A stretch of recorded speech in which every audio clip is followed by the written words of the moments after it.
నమస్తే, welcome to yo-yo TV. ఏదైతే నిన్న బీఆర్ఎస్ పార్టీ 25 సంవత్సరాలు పూర్తి చేసుకుని రజతోత్సవ సంబరాలు నిన్న ఎల్కతుర్తిలో భారీ బహిరంగ సభ పెట్టడం జరిగింది. సో ఈ సభ గ్రాండ్ సక్సెస్ అయిందంటూ కూడా బీఆర్ఎస్ పార్టీ నాయకులు మాట్లాడుతున్నారు. అందులో ఎప్పుడెప్పుడా మాట్లాడతారంటూ కేసీఆర్ గారు మాట్లాడతారని చెప్పేసి రాజకీయ వర్గాలు ఎదురు చూస్తున్న పరిస్థితి. సో మరి ఎట్లా స్పందిస్తారని మాట్లాడించే ప్రయత్నం చేద్దాం. మనతో పాటు మాట్లాడడానికి కాంగ్రెస్ పార్టీ సీనియర్ లీడర్, ఆదివాసీ కార్పొరేషన్ చైర్మన్ బెల్లయ్య నాయక్ గారు ఉన్నారు. సార్ నమస్తే. సో ఎప్పుడెప్పుడా అని చెప్పేసి కేసీఆర్ గారు బయటికి రమ్మని మీరు పదే అడగడం జరిగింది. కేసీఆర్ గారు బయటికి రావడం జరిగింది.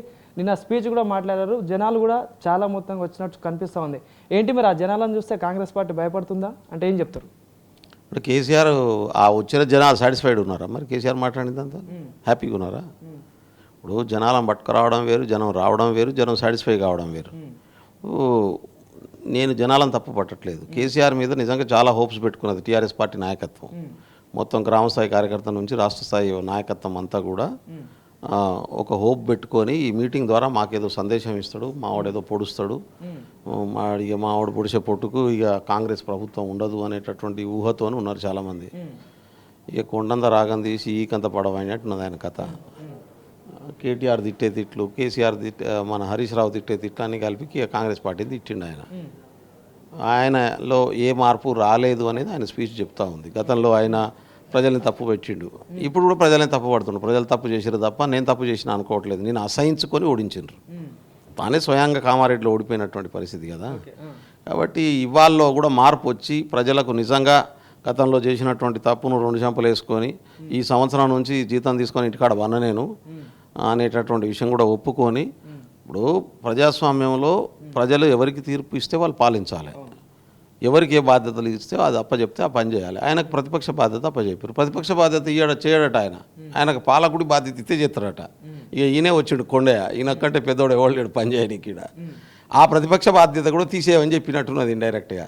నాకు ఏమనిపించింది అంటే నిన్న కేసీఆర్ మాట్లాడుతున్న మాటలు, ఆయన నడుస్తున్న తీరు, ఆయన బాడీ లాంగ్వేజ్ అంతా చూసినాక ఆయన బాగా ఫ్రస్ట్రేషన్లో ఉన్నాడు.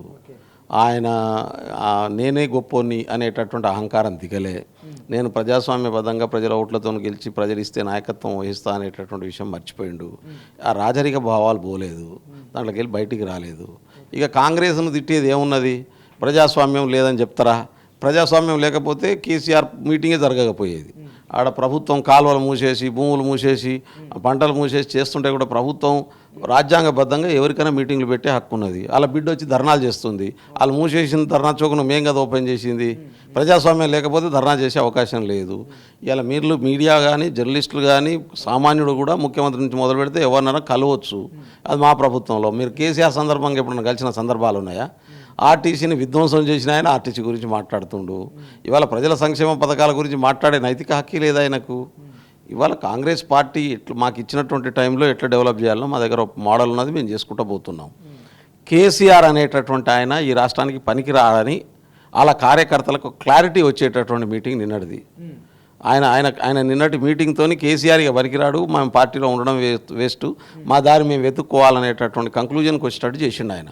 ఆ మీటింగ్లో ఏదన్నా ఒక మంచి జరిగిందంటే, ఏదన్నా ఒక మంచి పని జరిగిందంటే ఆయన కేంద్ర ప్రభుత్వాన్ని మావోయిస్టులతో చర్చలు జరపండి అనేటటువంటి మాట తప్ప ప్రజలకు ఉపయోగపడేటటువంటిది ఆయన ఆ సభ ద్వారా ఏమీ చెప్పలేదని అనుకుంటా ఉన్నాను. అంటే కాంగ్రెస్ పార్టీని ప్రజలు నమ్మి ఓట్లేసినందుకు తెలంగాణ రాష్ట్ర ప్రజలు మోసపోయిలు. నెంబర్ 1 విలన్ తెలంగాణకి కాంగ్రెస్ పార్టీ అంటూ మాట్లాడుతూ ఉన్నారు కదా, ఏంటారు దీనికి? అవును, తెలంగాణ ఇవ్వడమే కాంగ్రెస్ పార్టీ చేసినటువంటి తప్పు. కేసీఆర్ చేసినటువంటి అబద్ధాల లెక్క కాంగ్రెస్ చెప్పలేదు కదా. ఇప్పుడు రైతులకు 22,22,000 కోట్లు మాఫీ చేయడం తప్పు. ఆయన లెక్క మోసం చేసి దళితుని ముఖ్యమంత్రి చేస్తా అని చెప్పి చేయకుంటుంటే మంచిది. రైతులను ఇవాళ ఆదుకునే ప్రయత్నం చేయడం తప్పు, సన్నబియ్యడం ఇవ్వడం తప్పు, బ్యాక్లాగ్ ఉద్యోగాలు భర్తీ చేయడం తప్పు. ఇవన్నీ కూడా ఆయన చేయలే కదా. ఇండ్లు ఇవ్వడం తప్పు ప్రతి ఒక్కడికి. ఇవాళ షెడ్యూల్ ప్రకారం అన్ని భర్తీ చేసే బాధ్యత తీసుకుంటామని చెప్పడం చెప్పు. డెమోక్రటీని రీఎస్టోర్ చేయడం తప్పు. అధికారులకు, ఆఫీసర్లకు అధికారాలు అప్పచెప్పడం తప్పు. భూములని పంచాయతీలు క్రియేట్ చేసి దోసుకొని సొంత ఆస్తులకు మార్చుకోలే కదా వాళ్ళ లెక్క. కాబట్టి కాంగ్రెస్ నిజంగానే నెంబర్ 1 విలన్ అనిపిస్తుంది. ప్రజలకు పనిచేసేటోడుకు, మేము ప్రజలకు పనిచేసేటోళ్ళం కాబట్టి, దొరలకు పనిచేసేటోళ్ళం కాదు కాబట్టి ఆయనకు విలన్ లెక్కనే కనబడుతాం కదా. దొరలకు అంతకంటే ఏం కనబడుతుంది? అంటే 10 సంవత్సరాలలో మేము ఆస్తులు సృష్టించినాం. 40 కోట్లు ఉన్న ఐటీ రంగాలని 2 లక్షలకు పైగా ఐటీ రంగాలని చేసినామని చెప్పేసి మాట్లాడుతూ ఉన్నారు. హైటెక్ సిటీ కట్టిండా, ఔటర్ రింగ్ రోడ్ కట్టిండా, ఏం కట్టిండు కేసీఆర్? ఏ డెవలప్మెంట్ చేసిండు అని ఐటీ వాళ్ళని కూర్చోమను. ఏం ఏం ఏం చేసిండు ఈడ పెట్టిన పొయ్యి కట్టిన ఇంట్లో కూర్చొని మంచిగా వండుకొని తిని దాన్ని అంతా దోసుకొని పోయిండు. 22 లక్షల కోట్ల రూపాయలు, 15 లక్షల కోట్ల రెవెన్యూ, 7 లక్షల కోట్ల అప్పు. ఏం చేసిండో తెలియదు. ఆయన చెప్పిండు నేను ఇంటింటికి నల్లా ఇచ్చినామని చెప్పి. ఎడిపోయినాయి నల్లాలు? కాంగ్రెస్ వేసినటువంటి నల్లాలకు కూడా రంగులు వేసుకొని బిల్లులు ఎత్తుకున్నటువంటి దొంగలు వీళ్ళు. ఒక్క పైపుల కంపెనీ 42,000 కోట్లు మిషన్ భగీరథ పేరు మీద ఖర్చు పెట్టిండ్రు. 42 కోట్లలో దాదాపు 25,000 కోట్లకు పైపులు కొన్నారు. ఏది గవర్నమెంట్ ఆఫ్ ఇండియాలో 4 స్టీల్ ఇండస్ట్రీస్ ఉన్నాయి, ఆడ కొనుక్కోవచ్చు కదా. దాదాపు 30% తక్కువకు వచ్చేటిది కదా. 7 నుంచి 8,000 కోట్లు మిగిలేటి. అయితే ఎందుకు ఏ కాంట్రాక్టర్కి ఇచ్చి వెనక నుంచి కిట్టుపోకో తీసుకున్నాడు? ఆయన కట్టిన కాళేశ్వరం బ్యారేజ్ కూలిపోయినటువంటి, మేడిగడ బ్యారేజ్ కూలిపోయినటువంటి పరిస్థితి. 4 సంవత్సరాలు ఈ ప్రపంచంలో ఎక్కడన్నా బ్యారేజ్లు కూలిపోయిన సంవత్సరం చూసినాను. 70 ఏళ్ల కింద కట్టినాం నాగార్జున సాగర్, ఇప్పటికి కూడా చెక్కు చెదలేకుండా ఎట్లా పోతుంది?